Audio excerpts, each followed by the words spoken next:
Welcome to The Explainer. So glad you're joining us today.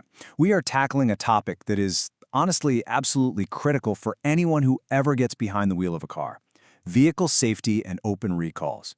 Look, we've all seen the headlines, right? Massive automotive defects. But figuring out if your specific car is affected, it can kind of feel like searching for a needle in a haystack. Well, today we're changing that. We're going to decode the entire recall process step by step. Did you know that driving around with an open, unresolved recall could pose a serious risk to your safety and your loved ones? It's a pretty heavy thought, for sure, but it is the reality. Literally millions of vehicles go unrepaired every single year simply because the owners just don't know a defect exists. So in less than 10 minutes, I'm going to show you exactly how to protect yourself, your passengers, and your vehicle. The stakes literally couldn't be higher, but the solution? It's actually way easier than you might think. Okay, let's dive into our roadmap for today. First, understanding vehicle recalls. Second, preparing by locating your VIN. Third, methods to check recalls. Fourth, decoding the recall notice. Fifth, taking action for free. And finally, staying informed and safe. Section 1. Understanding vehicle recalls. The reality of safety defects. You know, we really need to start by destigmatizing the word recall. They aren't these rare anomalies reserved for poorly built cars. They are actually a very routine part of modern driving. I mean, modern vehicles are incredibly complex. They're assembled from thousands of components, and sometimes a design tolerance only reveals a flaw after millions of real-world miles have been driven. To put this into perspective, a staggering 29.3 million vehicles were recalled in 2024 alone, according to the National Highway Traffic Safety Administration. That is a massive chunk of cars. It proved that almost any driver on the road today could be affected. This isn't just a niche issue. This is a widespread, industry-wide reality. So, what exactly is a recall? Well, it's a mandatory action taken by a manufacturer or forced by a safety administration like NHTSA to fix a safety-related defect or a failure to meet federal motor vehicle safety standards. And what's really fascinating here is that a single faulty component, say a bad wiring harness or just a tiny little sensor, can pull hundreds of thousands of cars across multiple different models into the exact same recall campaign. And this brilliantly illustrates the big difference between critical dangers and routine updates. On the left, a severe safety recall addresses critical, life-threatening hazards. Take the infamous Takata airbag recall, for example.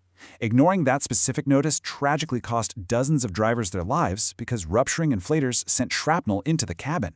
It is a really sobering case study of why we can absolutely never ignore these notices. Now on the right, a voluntary service campaign usually fixes non-safety technical issues, like maybe a minor software glitch with your radio. Both are important, but safety recalls carry a legal notification requirement because the gravity of the danger is just so incredibly high. Moving on to Section 2, preparing. Locating your VIN. Finding your 17-character identifier. Right, so before you can look up any safety information about your car, you need the unique key to its history. You can't just search by the make and model. You absolutely need the vehicle identification number, or VIN. So where do you find it? It's incredibly easy. It's located in a few different physical places. The easiest spot is the lower left corner of your dashboard, visible through the windshield, right from the outside of the car. You can also find it on a sticker right inside the driver's side door jamb. And hey, if you don't want to walk out to your driveway right now, no problem at all. Just grab your vehicle registration card or your auto insurance documents. It's printed right there at the top. Actually, if you need to, go ahead and pause this explainer to grab those documents right now. While you're writing that VIN down, here is a quick fun fact to keep in mind. The VIN never, ever includes the uppercase letters O, I, or Q. Why? Simply to prevent visual confusion with the numbers 0, 1, and 9. This alphanumeric structure is standardized globally, ensuring that every single character in that 17-digit string tells a specific, undeniable story about exactly where and how your vehicle was built. Let's move to Section 3 and see how this builds. Methods to check recalls. Where to look up your vehicle. Finding your VIN was literally the only preparation you needed. Now that we have the key, it's time to unlock the database and see if your car is affected. Here's your actionable 3-step guide. Step 1. Open your web browser and go directly to nhtsa.gov/recalls, or you can head over to your specific manufacturer's recall website. Step 2. Type in that 17-character VIN we just found. Step 3. Hit enter and review the results. If the database comes back with number of open recalls 0, you are entirely in the clear. But if it says recall incomplete, it means you have an open recall that desperately needs your attention. Now, you basically have two primary methods for checking this. The NHTSA federal database is incredible because it gives you immediate online confirmation of open federal safety recalls across all vehicle brands, all in one place. But calling your local dealership for a consultation is also a fantastic method. Why? Because the service department has access to internal manufacturer data. Not only can they confirm the recall for you, but they can instantly check if the replacement parts are actually in stock and schedule your service right then and there. Section 4. Decoding the recall notice. Understanding your mail. So, if your car is part of a recall, the manufacturer is legally required to send you a first-class mail notice within 60 days of the recall decision. But let's be honest, these letters can sometimes look like dense legal jargon. Let's break down the anatomy of that letter so you know what to look for.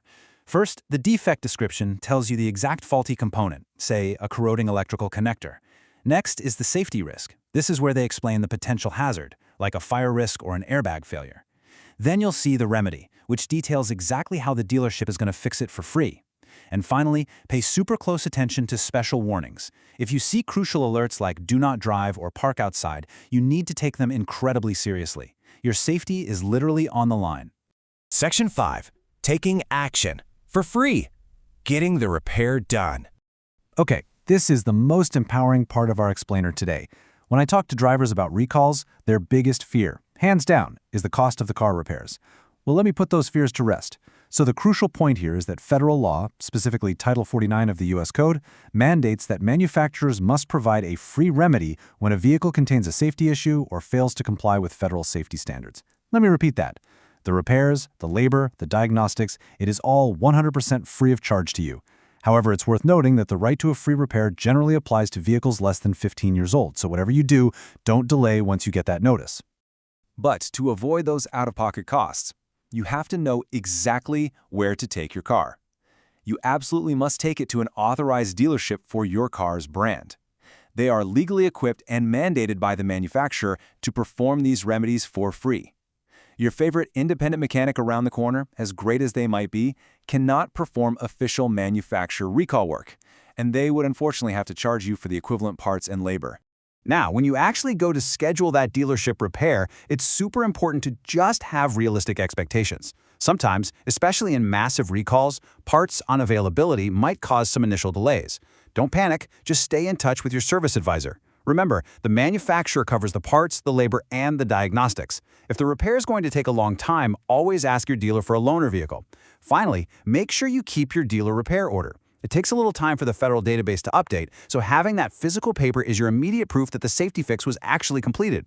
Finally, Section 6. Staying informed and safe. Proactive vehicle maintenance. You see, safety isn't just a one-and-done checklist. It's an ongoing process, especially if you move addresses, meaning those physical mail notices might completely miss you, or if you're buying a used car and just don't know its complete history. Now, what's really interesting about this slide is how technology can automate this whole thing for you. You can download the NHTSA Safer Car mobile app, enter your VIN once, and it will automatically send you push notifications if a recall is ever announced for your vehicle. You can also sign up for direct manufacturer email notifications. And please, don't forget to register your car seats and tires. They get recalled too. As a best practice, just get into the habit of checking your VIN online at least twice a year. Maybe do it when you change your clocks for daylight saving time. I really urge you not to wait on this. Pause this explainer, go find your VIN, and check it today to protect yourself and your loved ones. Please remember, this explainer is intended for informational purposes only. Definitely consult a professional mechanic or your authorized dealership for advice specific to your individual vehicle. But before you go, let me leave you with this one question. If finding out your car is safe takes less than 2 minutes, what is truly stopping you from checking it right now? Thanks so much for joining me today. Stay safe out there on the roads, and I'll see you in the next explainer.